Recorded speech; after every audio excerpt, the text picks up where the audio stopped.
Welcome to this week's edition of Outdoors Online, a weekly webcast produced by the North Dakota Game and Fish Department. I'm your host, Tom Jensen. My guest this week is Greg Power. Greg is, of course, the Fisheries Division Chief with Game and Fish. We're going to talk about the upcoming ice fishing season. First thing I want to talk about this morning, Greg, is the formation of ice. Now, we're running a little ways behind, I guess. We had such a beautiful October and November, but now we're fighting a big snowstorm. And some people might think that's good for formation of ice, but it's really not. No, it isn't. And you're right. We're running way late, just like last year. We've had a couple years of late ice. This year it's a little bit different. Is that we're really close to making ice, I would guess. You know, certainly by the 10th of December, most lakes will have decent ice. But right now, it's with the snow and stuff and the wind. When a lake freezes up that way with a lot of slush, it's not good for good quality ice for sure, and it's something we got to be very careful about. You know, the ideal ice making conditions are cold temperatures overnight where you might get down to even single digits, something like that, and no wind. You get that nice pure glass on the surface. Doesn't look like that's going to be the case in many of our lakes this year. This could also pose a threat to winter kill. To winter kill, yes. We've also seen that for sure, that when you get that cloudy ice, you get that slush and stuff, and then you put a snowpack on top of that right away. Photosynthesis right away has been reduced. The days are already short right now, so you don't have a lot of sun penetration. So the likelihood of winter kill this winter or come next spring is going to be significantly more than we've seen the last couple of years, where we've virtually have had no winter kill the last couple of years though. You mentioned that it may be forming questionable ice. Does that have any bearing on there's a graph that we use, just kind of a benchmark for accessing the ice. Is it going to have any bearing on that? Well, it will again. I mean, the graph, those things are used out there for, kind of as a guidelines for people. That's based on good ice. And if it freezes up again as slush or something of that nature, be very cautious. They say 4 inches for walk on ice, yep. And that's what people are interested in right now here short term. There may not be a lot of ice anglers, but they're pretty avid, those that want to get on in that early ice. For sure, I would say this year, have all 4 inches for the walk on ice, just because, and then you put the snow on top of that relatively bad ice. You don't know, where there might be a weak spot, whereas you have that clear ice, you can actually see the ice as you're walking, you can see the cracks and stuff. So, right. It's something to be very cautious about. Let's remind people of the parameters for accessing the ice. Right, again, the walk on ice, as a general rule, 4 inches, something in that neighborhood, depending upon the quality of the ice. You're talking, people get into the ATVs and they'll start scooting around on the lakes there. You need all of 6 inches. ATV covers a lot of ground, and it may be 6 inches where you start. It may not be 6 inches where you end. So, add a couple to all this, and then you need a good foot for pickups. And then North Dakota. I keep going back to this, but other than last winter, every winter in our history, we've had good ice during the holidays, and that's critical to get people ice fishing. Looking at the long-term forecast, I think we're going to be there this year. It won't be like last year. Come Christmas time, the ice should be good enough for traveling, the 12 plus inches on our lakes, truck traffic, ice houses and stuff. But if you're we're a ways away from the good 12 inches for truck traffic. That's providing that there's access to the ice. I mean, well, you throw 2 feet of snow out in one storm with strong winds. Well, and it's maybe an unfortunate event that could occur, because we got very good ice fishing opportunities again this winter. We should have, almost statewide, we should have very good ice fishing. Hopefully it's not one of those winters where you just don't have access because of the snow. Most years, 25% of our entire fishing effort course of the year is ice fishing. We know in bad years it's less than 5%. Hopefully it's not one of those bad years. Regardless of the conditions, there are going to be some ice fishing opportunities this year, and they're going to be good ones. Let's go over some of the rules and regulations, Greg, that are different from summer fishing to winter fishing. Sure. It's basically the same, other than you're fishing through ice.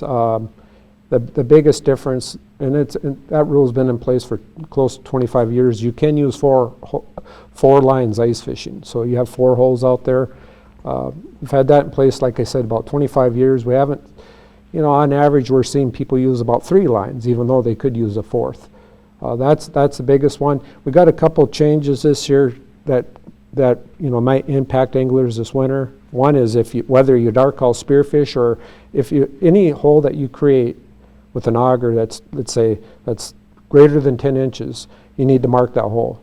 The change this year is when you get to the lake, you must have that material with you in your possession before you start fishing or dark hull spearfishing. You can't use sticks or rocks or tumbleweeds. You can use tumbleweeds, but have them in your possession. What we found is that that's been the law for a while now, for probably 10 years, that you need to mark your hole when you're done fishing.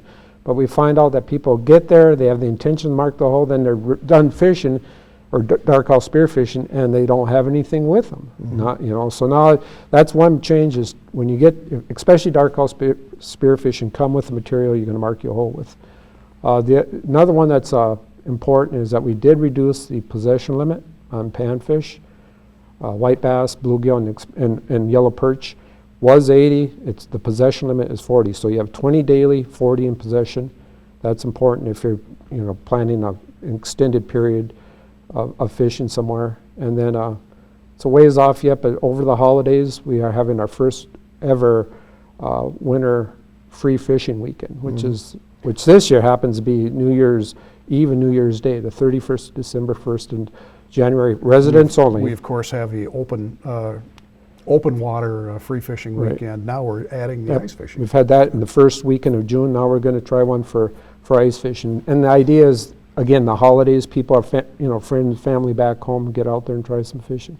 We should remind people of one rule also, because in certain instances for perch fishing now, find a lot of small fish. There are a lot of opportunities out there and things. If people catch a fish that's too small, they need to release it right away. Yeah. Don't throw it in a bucket. If we catch 4 or 5, we'll take them home, but if we don't, we'll put them back. You need to get them back in the water like right now. Yeah, and that part has always been a lot. That's no different than high grading out of live well, the summer fishing. You need to make that decision as soon as you catch a fish, whether you're going to keep it or release it. And if you release it immediately. Don't. Especially ice fishing, got to be careful of taking pictures or whatever, deciding, because especially the eyes are very vulnerable to the cold and they can freeze up pretty quick. So you want to make that decision. You're going to keep it. You cannot put it in the bucket of water. You can't transport fish away from a lake in the bucket of water, other than the minnows that you have. You can't transport water from the lake, from lake to lake. We should talk about that a little bit, the ANS. So it's an ANS, aquatic nuisance species concern. It's also, in the past, there have been illegal introductions of people catching fish from one lake, keeping them in the water and moving them to another lake. That's taboo, that's a no-no, and it's caused the anglers of North Dakota a lot of money, a lot of lost recreational opportunity over the years. You can't do that. All right. One big problem that we do have during the winter particularly is litter on the ice. People seem like they don't pay much attention. Right. Well, out of sight, out of mind, I guess, or something. People, that's nothing new again. I wish people would clean up after themselves better, but oftentimes it's, the lake looks pretty good this time of the year or January, but come March and the ice is going up or the snow's melted, and oh my gosh, they're quite the mess out there. And litter is litter. I mean, it's against the law. Please clean up, and that includes, you can't discard your minnows on the ice and stuff when you're done fishing. You need to clean up. Take it away, take it home, and discard it properly. A lot of people like to clean their fish on the ice. That includes, of course, fish guts. Don't leave those out on the ice. They're going to attract pests and things like that. But we should also mention, Greg, that there are some rules about cleaning your fish on the ice and transporting them. Right, and you can clean your fish on the ice. That's okay, and a lot of people practice it, and that's fine. Again, bring a bag, put your entrails of the fish, the carcass of the fish, take it home, discard it properly.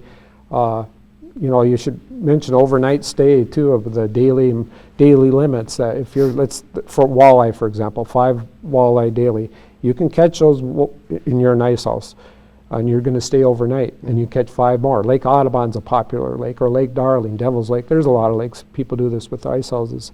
That if you have 5 walleye in your possession, you caught them one day, you need to remove those from the lake, or else you're going to be technically in violation. What do you mean remove them from? Well, you got to throw them in a cooler, or put them in your truck, put them on shore. Got to get them out of the ice house, off the lake proper. So you're going to have to come up with a plan. You're going to have to come, you know, with a good plan of how you're going to deal with that. Otherwise, the game warden comes there, sees you have 6, 7, 8 walleye. You know some may be from the day before, but how do you prove how do you know? Yeah. All right. As long as we're talking about fish houses, Greg, let's talk about some of the rules and regulations concerning houses, what they need to be made of, things like that, licensing. Yeah, licensing. Maybe that's the first one. We've done away with licensing, probably all of 10 years ago, but we still get some questions about, you know, where do I get a ice house license? There is no such thing in North Dakota. Other states, yes, but we don't have a license. However, if you're in any structure, ice house out on a lake, and if you leave it unattended overnight, you do need to have your name and your phone number or address on the house in 3 inches or larger lettering on the place, so that if it was left, the reason being, if that ice house, let's say it's not a very good one, some type of shanty, it was left there, that way the game wardens can follow up, so that in the end, come March and ice goes off, it doesn't sink to the bottom, and it's part of that litter. All right. You mentioned it should be a good year. Let's hope so, huh? Yeah, it should be an excellent year. All right, Greg, thanks. You bet. The round of fall advisory board meetings has changed a little from the original schedule due to our winter storm. Here is a revised list of the times, dates, and destinations for the advisory board meeting in all 8 districts in North Dakota. Remember, these meetings are designed as a sounding board for individuals to speak up about outdoor issues. There is an agenda at each meeting, followed by a question and answer period. If you want to speak up, attend an advisory board meeting near you. For Greg Power and the rest of the staff here at North Dakota Game and Fish, thanks for joining us for Outdoors Online. We'll see you again next week.